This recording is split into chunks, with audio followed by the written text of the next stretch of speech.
The big slowdown in China's economy and the slump in commodity prices has certainly sideswiped a lot of economies, but perhaps the most important and high-profile casualty is Russia.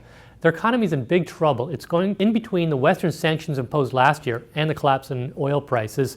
The ruble is in free fall, and Russian GDP will contract anywhere from 3 to 6% this year. The real problem, though, is not this year. It's the outlook.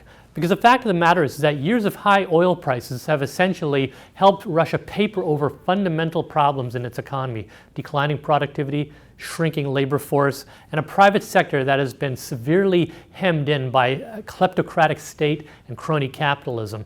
Without the support of oil and gas prices, Russia's economic outlook is grim indeed, probably no better than 1 to 1.5% annualized growth.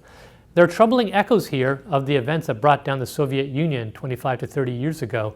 Then, as now, the Soviet Union had managed to paper over its problems because it was benefiting from big high prices for its oil and gas exports. But when Saudi Arabia allowed oil prices to collapse in the mid-1980s, the Soviet economy soon followed. Don't get me wrong, Russia's economy is very different from the Soviet economy 25 years ago.